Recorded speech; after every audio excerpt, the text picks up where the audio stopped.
Assalamualaikum warahmatullahi wabarakatuh.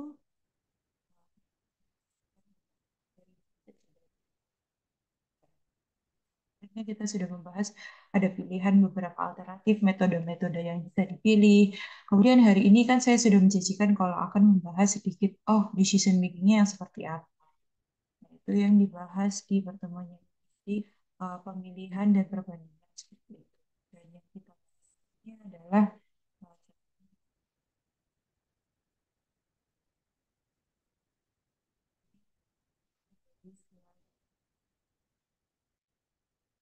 atau decision making-nya.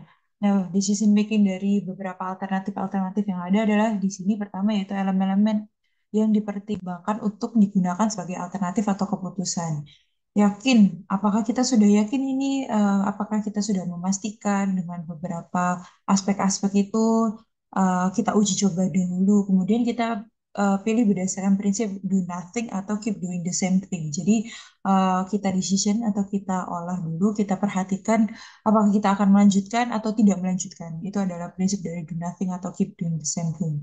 Kemudian kita membuat grafik NPW, IWC, atau EAC yang kemarin sudah saya jelaskan dengan menggunakan Excel juga bisa, yang menunjukkan semua alternatif-alternatif yang sudah diuji coba. Jadi selain kita menggunakan metode perhitungan secara manual, kita juga bisa menghitung secara grafik. Nah, dari grafiknya itu nanti akan kelihatan mana sih yang jauh lebih menguntungkan untuk kita ambil keputusan ini.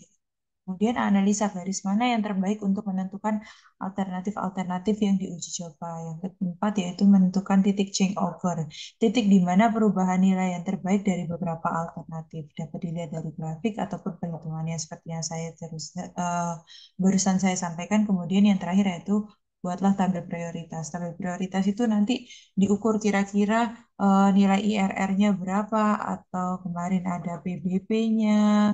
Kemudian kemarin juga ada yang ratio itu. Nah, itu kita bisa hitung kira-kira mana sih yang lebih menguntungkan. Misalnya nih yang ada satu, dua, tiga perhitungan. Kemudian kita akan lihat kira-kira dari perhitungan-perhitungan ini, misalnya ini alternatif A, B, C. Mana sih yang menguntungkan? C. Nah, kalau ternyata yang lebih banyak menguntungkan adalah yang A, ya udah yang kita pilih yang A.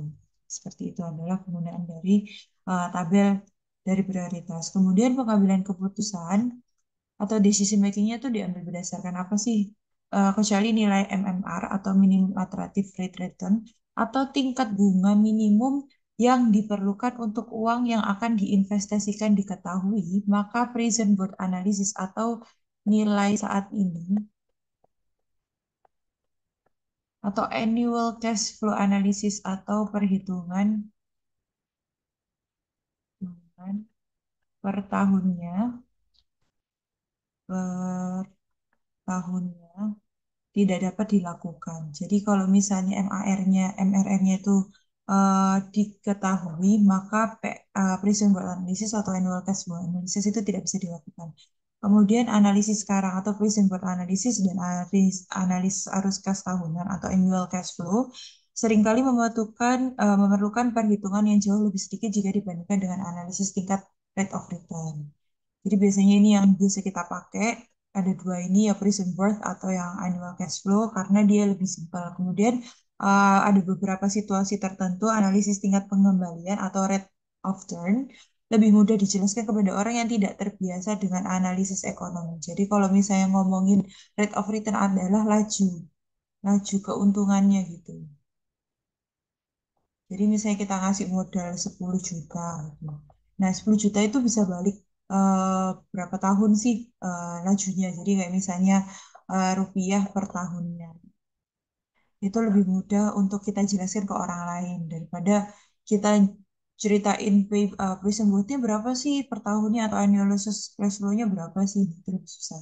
Di lain waktu analisis kas tahunan itu lebih mudah untuk dijelaskan. Jadi tingkatannya yang pertama itu yang analisis arus tahunan atau annual cash flow, kemudian yang kedua baru rate of return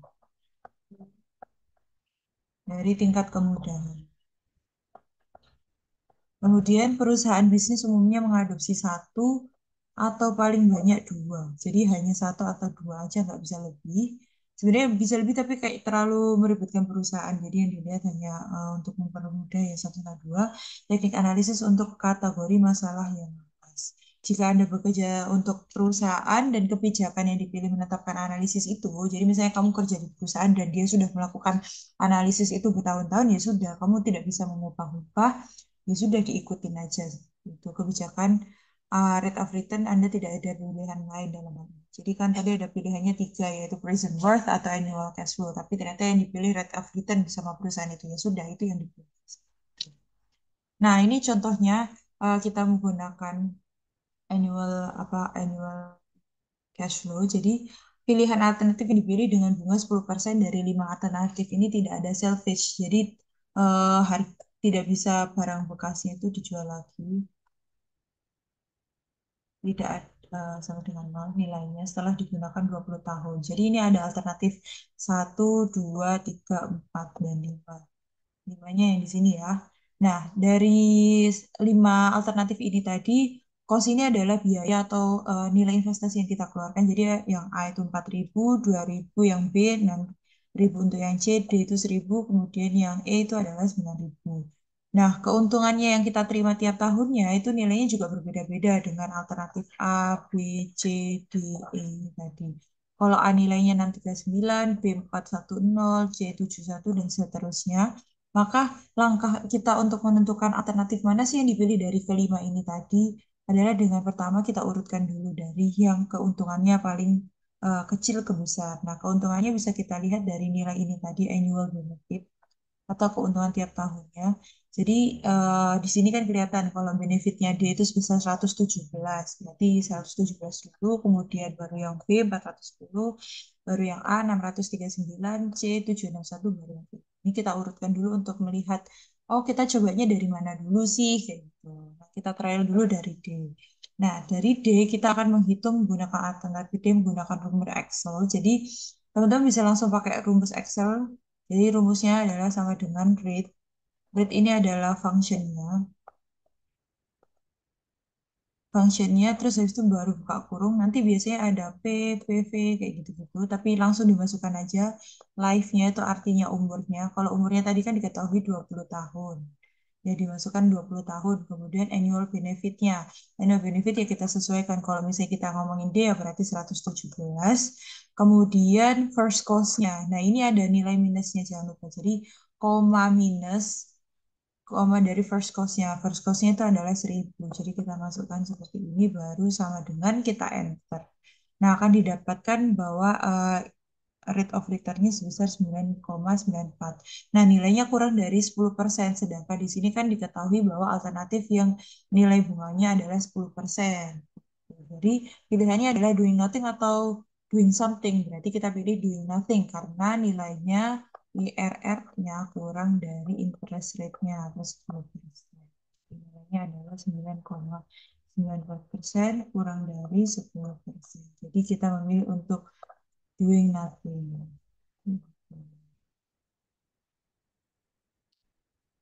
Nah, ini adalah contoh yang kedua setelah kita milih tadi kan diurutkan berdasarkan D ya, karena D ternyata nggak bagus. Ya udah kita tidak teruskan lagi pilihan yang D. Jadi ibaratnya kayak D ini udah langsung kita silang, Mbak. Jadi kita akan melihat aspek selanjutnya. Nah, keuntungannya yang selanjutnya lebih besar adalah nilai B. Jadi nanti kita bandingkan nilai B berapa. Nah, kita hitung alternatif untuk B. Nah, dari B ini kita bisa pakai rumus yang sama. Jadi, IRR B adalah sama dengan rate.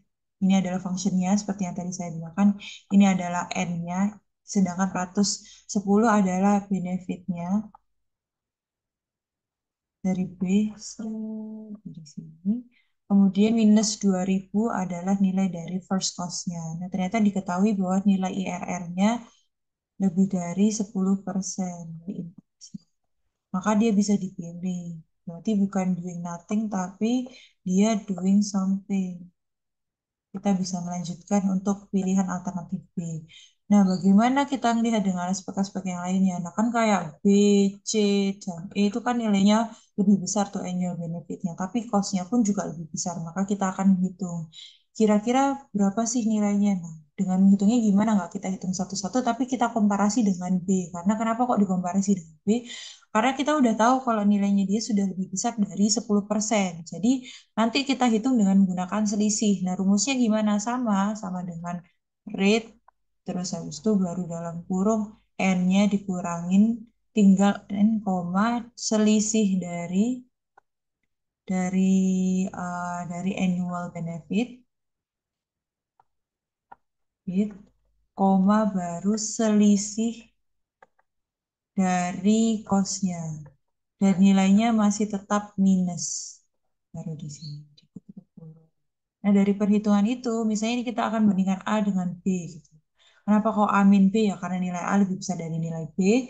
Nah, ternyata didapatkan hasil selisihnya adalah 9,629. Selisihnya masih kurang dari 10. Maka kita nggak bisa untuk melanjutkan karena selisihnya kurang dari 10. Beda lagi kalau misalnya selisihnya 11. Baru kita bisa milih nilai alternatif si A ini. Tapi kalau nilainya masih kurang dari 10, berarti dia tidak semenguntungkan jika memilih alternatif B. Dan itu pun sama untuk perhitungan alternatif C. Jadi kita hitung selisihnya antara alternatif B versus dengan C. Nah, ternyata nilainya masih sama, kurang dari 10, 6,08, masih kurang dari 10%. Jadi tidak bisa kita lanjutkan atau doing nothing. Terus kita juga bisa menghitung. Tadi kan yang A sudah dihitung, D sudah nggak pakai, C juga sudah dihitung. Kemudian kita tinggal bandingkan B dengan E. B versus dengan E. Nah, ternyata setelah dihitung nilainya malah semakin kecil. Maka nggak bisa dipilih juga daripada ini typo daripada alternatif E. Nah, ini saya ngopas dari slide sebelumnya. Maka kesimpulan yang dipilih adalah apabila menggunakan bunganya sebesar 10%, maka alternatif yang dipilih adalah alternatif B. Karena nilainya dia ini lebih dari I tadi. IRRB lebih besar daripada nilai si I. Ini adalah contoh penerapan dari menggunakan eh, alternatif ini tadi. Nah, ini untuk materi yang pertama. Kemudian kita lanjutkan untuk yang materi minggu kedua. Minggu kedua atau minggu pertemuan ketujuh. Nah, ini adalah materi minggu ketujuh. Nah, ini materi minggu ketujuh. Nah, learning outline-nya ada tiga, yaitu ketepatan dalam menjelaskan definisi dari depresiasi, terus menjelaskan macam-macam metodenya, ketepatan menghitung dengan berbagai metode depresiasi. Learning outline-nya sama seperti yang tadi saya jelaskan, jadi macam-macam metodenya ada straight line, declining, sama sum of the year. Tapi saya tambahkan satu lagi, yaitu sinking fund. Sinking fund method. Kalau ini kan biasanya kayaknya yang straight line. Jadi biasanya gabungannya antara straight line itu sama sinking, tapi di sini kan tidak ada, cuma declining sama sum of the year. Jadi ada empat. Nah, ini belum saya tambahkan, ini harusnya di sinking fund.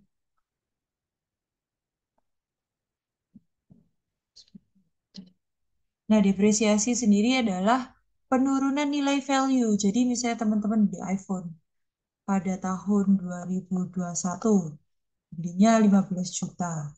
Terus pada 2025, apakah nilainya masih sama 15 juta? Tentunya enggak, pasti dia akan berubah menjadi misalnya 10 juta. Nah, itu tadi yang disebut dengan depresiasi atau penurunan nilai harga suatu peralatan karena umur alat, terus kemajuan teknologi, sehingga alat itu kemudian menjadi kalah bersaing dan faktor lainnya sehingga alat tersebut diberhentikan operasinya.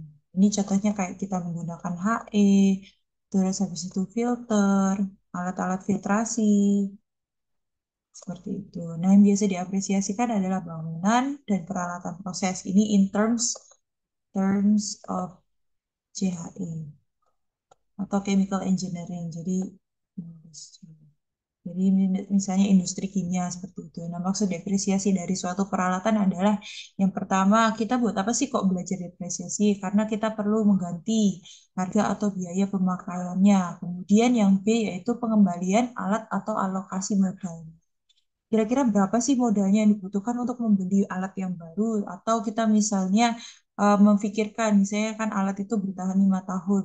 Maka kita akan ngecek kira-kira dia bertahan berapa tahun sih teknologi itu tadi. Misalnya teman-teman punya laptop prosesor i5. Nah, i5 ini kira-kira bertahan sampai berapa tahun? Apalagi sekarang sudah bukan i5 lagi, i7 aja udah nggak ada harganya kan sekarang. Kemudian macam-macam depresiasi, ini adalah pengertiannya. Jadi yang pertama ada depresiasi fiskal, yaitu depresiasi yang berkaitan dengan fisik atau karena usia atau tua atau umurnya.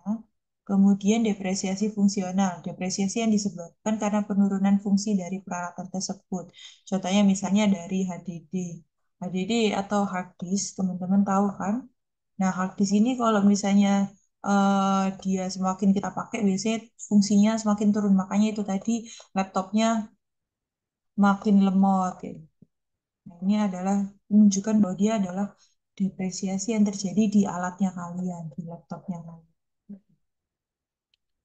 Nah, kemudian depresiasi fisikal yaitu menyangkut masalah umur atau penggunaan atau masalah punah servis lain. Nah, lama waktunya itu suatu alat tidak bisa dengan pasti kita tentukan karena kadang misalnya teman-teman punya HP yang sama ini, iPhone 13 yang sama antara teman yang A sama teman yang B sama-sama IP 13. Nah, penggunaan yang A ini kasar, terus yang B ini jauh lebih berhati-hati. Nah, apakah depresiasi dari iPhone-nya itu bakal sama? Ya pasti belum tentu. Kalau melihat dari cara penggunaannya A yang jauh lebih kasar dari B, kemungkinan depresiasinya yang A jauh lebih besar daripada yang punyanya yang B seperti itu. Maka dia bisa juga didefinisikan maka lama waktunya tidak bisa dengan pasti ditentukan karena sulit. Kemudian waktu depresiasi ditetapkan berdasarkan pengalaman dan data. Jadi ini adalah contoh dari proyeksi. Jadi misalnya teman-teman punya HE di plan 1 sama plan 2, atau misalnya di area 1 sama di area 2 ini padahal satu pabrik yang sama. Cuma apakah dia nilainya sama? Pasti ada kemungkinan mirip, jadi itu bisa kita komparasi atau kita proyeksi. Jadi misalnya heat exchanger-nya A ini datanya di tahun 2000, maka untuk yang heat exchanger pada area B yang datanya nanti dia di 2010, nah itu kita bisa komparasi dari si nilainya heat exchanger pada tahun 2000. Sebagai contoh, suatu alat didepresiasikan pada tahun 10 tahun, tapi setelah akhir depresiasi diperkirakan 5 tahun lagi, sehingga alatnya depresiasi harus ditinjau dari tahun ke tahun lagi. Jadi, awalnya 10 tahun, ternyata dia hanya bertahan 5 tahun. Maka kita bisa melihat atau kita proyeksi dari hal itu. Nah, secara umum, depresi fisikal itu bisa dilihat misalnya kayak gini. Alat-alat kimia, biasanya antara 10 sampai 15 tahun. Kemudian alat-alat asam, dia bertahan 15 tahun. Kemudian alat-alat yang menggunakan yang untuk proses dari nitrogen, dia biasanya bertahan 20 tahun. Alkohol juga 20 tahun. Kemudian proses semen itu juga 20 tahun. Dan bangunan itu biasanya jauh lebih bertahan lama, 50 sampai 75 tahun. Nah, depresiasi fungsional yaitu penurunan fungsi peralatan yang disebabkan karena penurunan servis atau penurunan servis alat akibat kebutuhan produk menurun atau pabrik tersebut tidak berproduksi lagi atau sudah bangkrut. Dalam mendepresiasi suatu alat harus diperhatikan beberapa hal. Jadi bisa dilihat yaitu pertama segala biaya repair atau perbaikan dan maintenance atau perawatan yang tidak dimasukkan dalam depresiasi. Depresiasi tidak dilakukan tergesa-gesa. Kenapa sih nggak boleh menentukan depresiasi secara bertahap? Karena alat merupakan pengembalian modal. Jadi misalnya teman-teman masukkan 1 miliar dalam modalnya, ya berharap alat itu bisa menghasilkan 1 miliar lebih dari 1 miliar itu tadi. Kemudian depresiasi dimasukkan dalam ongkos produk yang menyangkut harga produk. Jadi kalau misalnya alat itu sudah berumur 20 tahun, kira-kira ongkos produknya misalnya yang alat yang baru itu umurnya baru 5 tahun. Nah, yang umur 20 tahun itu biasanya hanya menghasilkan 100 ton per hari misalnya. Nah, sedangkan yang 5 tahun dengan kemajuan teknologi dia ternyata bisa menghasilkan 200 ton per tahun. Nah, dengan perbedaan nilai ini tadi otomatis harga produknya kira-kira sama atau beda.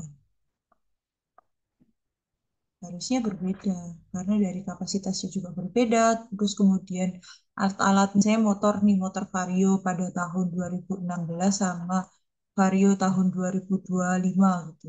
Yang satunya belum keyless, masih pakai kunci biasa, yang satunya udah keyless. Nah, ini tadi kan otomatis apa ya, dari kenyamanannya, terus kecepatannya juga pasti berbeda. Maka ongkos produknya juga pasti akan berbeda.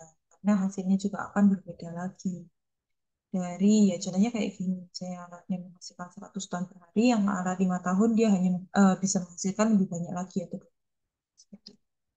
Kemudian cara mendepresiasi itu ada tiga. Yang pertama dibagi individu, kemudian per grup dengan alat serupa, misalnya kayak HE ya digabungkan dengan HE, pompa ya digabungkan pompa.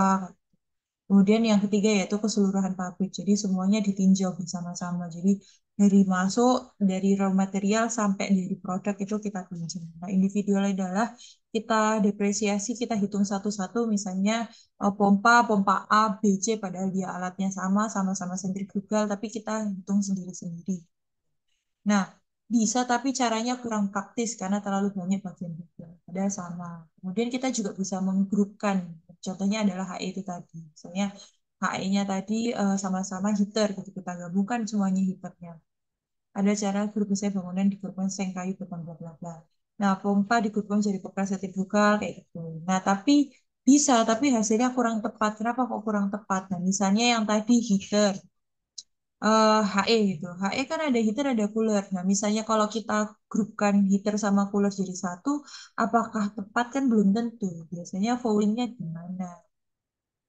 Maka itu tadi yang bisa menyebabkan hasilnya kadang kurang tepat. Kemudian yang keseluruhan pabrik adalah mendepresiasi suatu pabrik secara keseluruhan. Sehingga yang diperhatikan bukan nilai dari alatnya, nilai-nilai alat, tapi dari fixed capital investment. Jadi berapa sih nilai investasi keseluruhan. Jadi biasanya kita ngomongnya dari modal, dari awal. Jadi fixed capital investment, berapa sih nilai awal kita naruh modal untuk pabrik itu. Kayak gitu caranya. Nah, kemudian depresiasi itu juga di dalamnya ada yang disebut dengan biaya tetap, yaitu biaya yang tidak terpengaruh dari besar kecilnya produksi. Nah, biaya tetap itu hubungannya apa sih sama depresiasi? Jadi biaya tetap itu termasuk depresiasi. Bunga modal, pajak, asuransi, dan reparasi rutin itu termasuk ke dalam biaya tetap.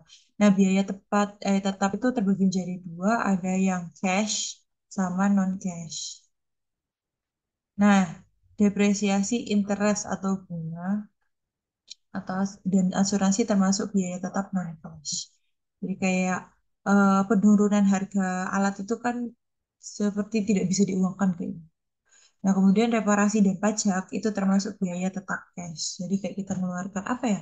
Bisa kalian bayangkan kan maksudnya itu seperti apa? Misalnya depresiasi itu kan kayak kadang nggak bisa kita lihat gitu. Dia bentuknya kayak proyeksi. Kemudian perhitungan depresiasi yang pertama yaitu model straight line atau metode straight line, yaitu pembagian nilai awal setelah dikurangi dengan nilai akhir oleh waktu pemakaian. Jadi dia depresiasi untuk straight line yaitu HAW atau nilai awal barang dikurangi sama nilai akhir barang dibagi dengan pemakaian lamanya alat itu tadi atau disebut dengan N. Nah, cara ini depresiasinya selalu lama, berarti selalu sama. Straight line itu nanti yang akan kita bandingkan sama yang terakhir, yang apa tadi itu? Yang kita bandingkan dengan sama sinking fund method. Jadi kalau straight line itu maksudnya gimana sih? Nanti kalau misalnya ini ditabelkan atau kita grafikkan, jadi nilainya dia tuh turunnya tuh bakal sama terus gitu. Nilainya. Ini Nah, beda sama si depresiasi signifikan, dia bisa turunnya nggak sama kayak gitu. Dan sering digunakan peternak kecil atau pemula. Cara ini sesuai untuk aktiva yang hancur rusak secara perlahan. Misalnya kayak gedung, gudang, ataupun bangunan. Ini bisa menghitung. Nah, penghitungan yang kedua yaitu declining balance. Jadi nilainya tidak selalu sama atau semakin lama semakin menurun. Nah, ini hampir mirip sama sinking fund. Terus kalau ini tapi tidak menghitung interestnya, jadi ini mungkin masuk ke simpan. Jadi DN atau depresiasi N, N itu maksudnya N tahunnya, itu sama dengan RVN dikalikan dengan R. Nah, R-nya itu apa? R-nya dari sini. Nah, R-nya itu sama dengan E1 dikurangi sama akar dari NAK per NAW pangkat T. T ini artinya waktunya. Dikalikan dengan 100 ini untuk 100%. Nah, DN itu depresiasi pada tahun pertama, kemudian RPN itu nilai pertamanya, DN-1 yaitu depresiasi tahun berikutnya, dan seterusnya. Nah, R ini adalah tingkat depresiasi biasanya 2 kali dari depresiasi secara straight line. Biasanya ya, biasanya. Note. Nah, perhitungan dengan declining balance itu misalnya gini, nilai barangnya awalnya itu 100.000 gitu, RPN atau NAK-nya. Kemudian nilai akhir barangnya dia menjadi 20.000 atau nilai akhir atau NAK-nya. Ini NAW. Terus habis itu maka kita bisa menghitung. Nah, untuk R-nya sendiri adalah sama dengan 1 dikurangi dari akar 20. 20 adalah nilai akhir balasnya. Ini adalah waktunya. Jadi T-nya sama dengan 5. Kemudian 100 itu diambil dari NAW, baru dikalikan dengan 100, maka diketahui nilai depresiasinya adalah 27,5. Cara ini sesuai untuk aktiva yang aus oleh pemakaian langsung, misalnya kendaraan. Nah, terus kita bisa menghitung tuh depresiasi per tahunnya seperti apa dari nilai itu tadi. Kan depresiasi kumulatifnya adalah 27.520. Jadi ini kita kurangin dapatnya nilainya diterus-teruskan. Nah, ini untuk tahun kedua pun sama perhitungannya nanti diteruskan, dikalikan, diteruskan, dikalikan. Ini adalah tabel. Kemudian yang kedua yaitu sum of the year digits. Jadi rumusnya hampir mirip sama yang tadi. Jadi R-nya ini tadi sama dengan RY yaitu waktu penggunaan tersisa. Jadi kita menghitung mundur misalnya dia 4 tahun bertahannya berarti kita ngitung mundur gitu. 4, 3, 2, dan S ini adalah jumlah akal digitnya. Jadi misalnya 5 tahun ya kita total 5 ditambah 2 tambah 3 tambah 4 tambah 5 ditambah 15. Kemudian baru kita kalikan sama nilai awalnya, baru dikurangin sama nilai. Nah, misalnya nih, kalau bingung adalah NAW-nya atau nilai awalnya adalah 1.000, dapat digunakan dalam jangka waktu 10 tahun. Ini seperti yang tadi saya bilang, kan dia nilainya mundur terus gitu. Dan nilai akhirnya diperkirakan 10% dari nilai awal. Jadi tahun pertama adalah 10 dibagi per 55, baru dikalikan dengan 1.000 min 100. Nah, 55 itu artinya perhitungan dari 10 ditambah 9 ditambah 8 ditambah 7 ditambah 6 ditambah 5 ditambah 4 ditambah 3 ditambah 2 ditambah 1. Ini tadi kan kelihatan 15, ini sama ini 11, ini sama ini 17. 27 tambah, bener dong, 27 tambah, ini 13 deh, tambah 13 ditambah 15. Ini 12 tambah 13, berarti kan 5 ya. 5, 1, 2, 3, 4, 5. Ini adalah perhitungan yang mundur. Jadi tahun ke-1 nilainya 10, terus tahun kedua nilainya jadi 9. Maka perhitungnya mundur nilai bisa. Kemudian 1.000 dikurangin sama 100. Nah, 100 itu dari mana? Jadi 10%, 10 per 100 dikalikan sama 1.000. Coret-coret 100. Jadi nilai akhirnya atau nilai NAK-nya sama dengan 100. Nah, ini US dollar. Itu adalah perhitungan dengan metode sum of the year digit. Nah, kemudian perhitungan depresiasi dengan seeking fund method. Jadi penurunan akan semakin cepat mirip sama yang kedua tadi, yaitu semakin cepat dari suatu saat ke saat berikutnya. Konsep ini berdasarkan pada nilai waktu sehingga besarnya depresiasi akan meningkat dengan tingkat bunga yang berlaku. Jadi kalau tadi nggak memperhatikan I, kalau ini akan memperhatikan interest. Nah, sehingga besarnya depresiasi tiap tahun, maka akan semakin tinggi. Besarnya nilai patokan depresiasi tiap tahun dihitung dari konversi yang akan didepresiasi selama periode ke nilai yang seragam atau NU. Contohnya gimana sih? Nah, misalnya ini kita punya rumus yang sama. Jadi R itu sama dengan V, kalau V yang tadi pakainya NAK ya. NAW dikurangi sama NAK, baru kita kalikan sama I per 1 plus I pangkat N min 1. Kalau tadi kan nggak pakai persamaan yang ini, nah kita menggunakan persamaan yang ini.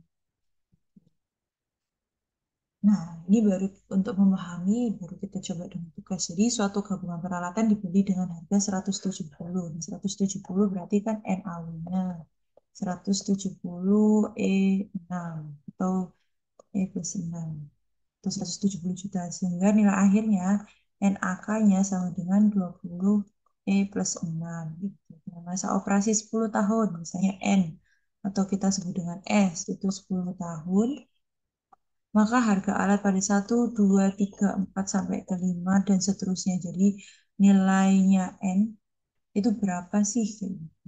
Contoh, dibikin tabel seperti yang tadi contoh ketiga, kemudian menghitung ditimbang dengan formula 8% per tahun. I per 1 plus I per plus eh minus 1 dia.